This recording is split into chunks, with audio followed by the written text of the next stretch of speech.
I have a dream. Di Indonesia tidak ada perbedaan. Sanitasi mempengaruhi kita semua. Padahal saya yakin setiap anak memiliki hak untuk mengerti cara mencuci tangan yang benar. Kita berbagi masalah dan kita pun juga harus berbagi solusi. Kita bisa membangun Indonesia yang lebih baik.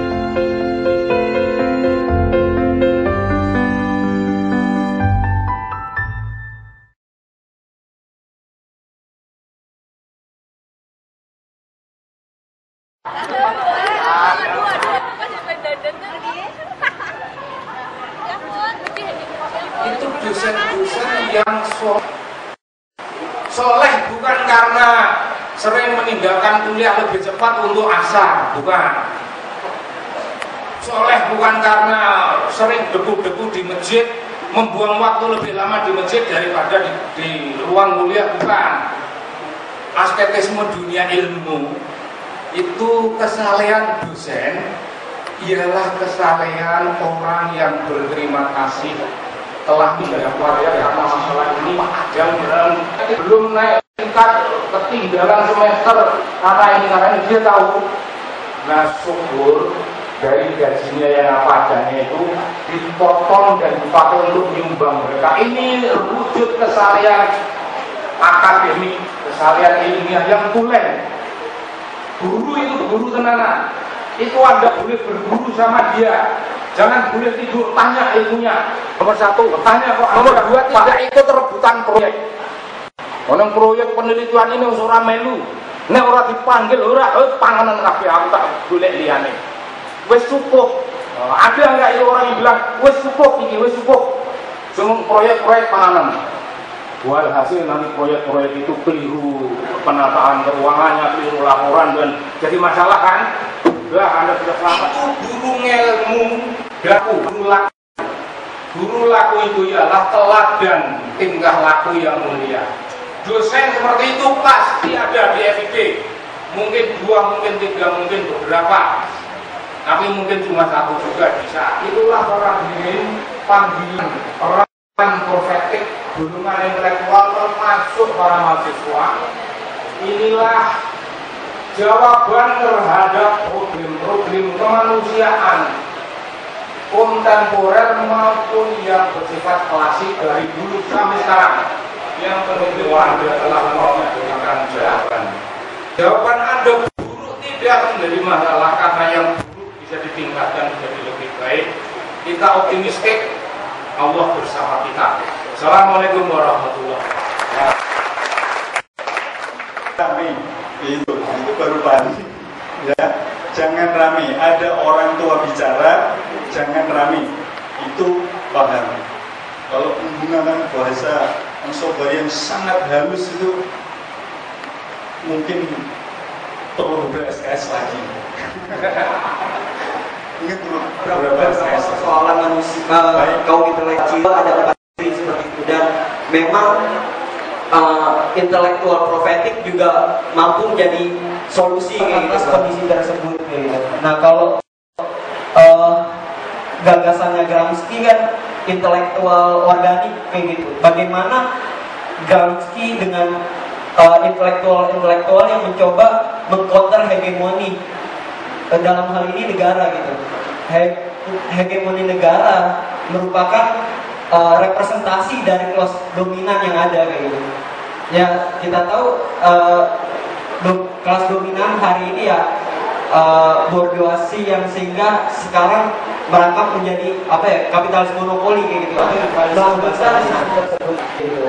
Bahkan di lingkup lembaga pendidikan universitas contohnya.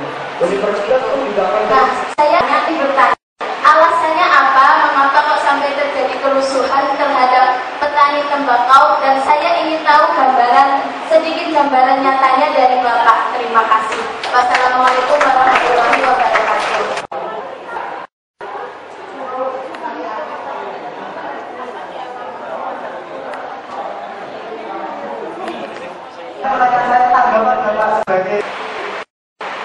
Sebagai kaum intelektual senior menurut saya kenyataan hidup yang tidak bisa dihindarkan. Bisa terjadi seperti itu, tapi bisa terjadi intelektual, orang naik ke derajat tinggi secara ekonomi perlahan-lahan naik. Sebenarnya ini tidak selalu merisaukan itu. Kalau kalangan intelektual kita punya jaringan internasional, punya relasi-relasi dengan universitas di luar, banyak universitas, itu kalau Anda masuk ke suatu program yang namanya postdoktor minggu sekali, kali dari gaji di sini. Dalam perspektif itu tidak buruk sama sekali. Tapi yang bisa begitu hanya sedikit orang, jumlahnya dari mayoritas bangsa Indonesia tidak ada. Jadi kalau kita mampu produksi hal-hal seperti itu, dan kemudian banyak, bukan hanya film-film begitu, dan juga bukan hanya tukang bubur naik haji, bukan. Itu film apa ya? Ya tapi laku di masyarakat kita. Ya sudahlah, kalau kemampuannya baru tahap itu tidak apa-apa. Tapi yang advance, yang lebih tinggi harus ada. Dan itu bagus. Jadi Anda nggak usah resah tentang itu. Kita kurang, nah itu harus memproduksi. Itu harmonis. Dari sudut bisnis itu harmonis, dari sudut propaganda. Kebudayaan menjual nama Indonesia. Menjual, tidak masalah, menjual itu bukan berarti kalau sudah dibeli terus Indonesia ke sana, bukan menjual Indonesia cuma suatu kapan metafor. Jangan sampai dulu. Karena diartikan nerima yang panggung sampai naik dewi, maka Islam terbelakang ya kalau cara memahaminya seperti itu berbahaya. Saya sudah cukup karena SMP wis rasa sekolah, mesti matilah bangsa itu. Apalagi SD wis ini ajaran kona'ah, rasa sekolah gua SD itu cukup, matilah bangsa itu. Nah itu udah benar, tapi Anda mesti hati-hati. Boleh mutakon nih, orang hati-hati loh. Saya itu kalau ada pitakonan tak usul sampai filsafat. Mengapa dia bertanya seperti itu tadi? Filsafat dasarnya tadi itu keliru. Lagi ditakok ini loh. Dia olah dulu pertanyaan omongan ulama itu diolah. Dia dalam konteks apa? Sekarang Anda ngomong dalam konteks yang ini bagaimana Pak? Ini konteksnya berbeda, anunya berbeda, bagaimana? Ya ada urung, tapi apa-apa mungkin Pak, lemah ini dia, ya keliru-keliru dia. Salah kaprahnya kona'ah saya itu, kalau seorang menjadi intelektual, menjadi dosen, menjadi guru, menjadi peneliti, dan digaji oleh struktur gaji pemerintah yang apa adanya, saya anjurkan itu diskusi tentang peran tentang panggilan dunia kaum intelektual. Iya. Pada prinsipnya menegaskan kembali bahwa dalam ajaran maupun dalam dunia politik real, kaum intelektual itu memanggul suatu peran, yaitu peran yang disebut peran kenabian atau peran profetik. Karena kaum intelektual atau kaum ulama itu disebut sebagai warasatul anbiya, artinya pewaris nabi-nabi. Kaum intelektual itu pewaris nabi-nabi dan memanggul peran kenabian di dunia yang fana ini. Peran kenabian itu antara lain menegakkan tatanan supaya kebenaran, keadilan, kemanusiaan terjaga dengan baik, keadilan terpelihara sebagai cara hidup suatu bangsa yang beradab, kemanusiaan dihormati dan dijunjung tinggi bukan hanya sebagai bagian dari pesan konstitusi, tetapi juga bagian dari panggilan etis kaum intelektual yang merasa mereka harus berbuat untuk kebaikan dalam tatanan kehidupan sosial, dalam tatanan kehidupan ekonomi, dalam tatanan kehidupan politik, sehingga kemanusiaan, keadilan, dan kebenaran itu menjadi unsur-unsur yang saling memelihara, yang saling menghormati, saling menopang, saling memperkukuh. Banyak yang ditangkap oleh KPK. Dalam artian ini koruptor itu malah banyak kalau intelektual gitu Pak. Kita intelektual itu apa yang dimaksud? Kalau orang-orang yang ditangkap oleh KPK itu karena gelar sarjana, sarjana di situ belum tentu intelektual. Gelar profesor sekalipun belum tentu intelektual.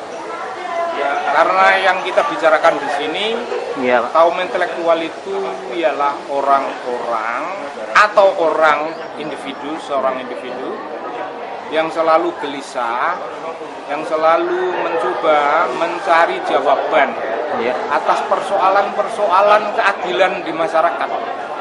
Mengapa masyarakat tidak kunjung bisa ditata menjadi suatu tatanan yang adil?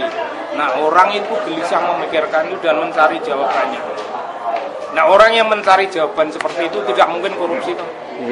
Orang yang seperti itu bukan orang yang korup. Sebaliknya, orang yang korup tidak mungkin dia berpikir tentang bagaimana menjawab persoalan keadilan. Tidak mungkin.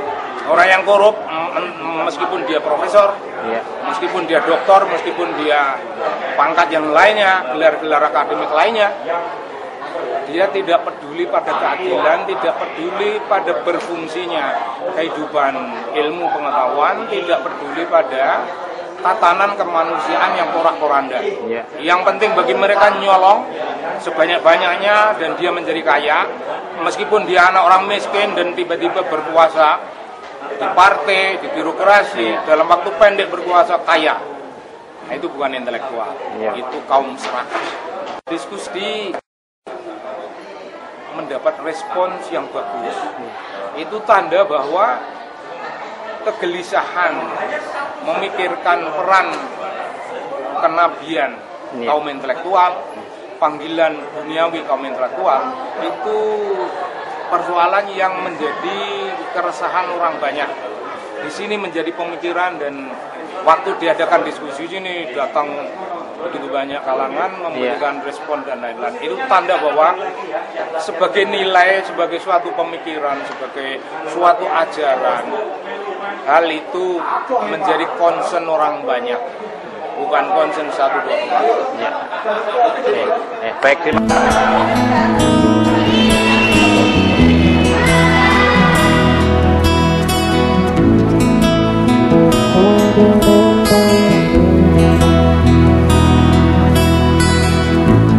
Terdengar lirik bisikanmu di antara bayang-bayang, tercap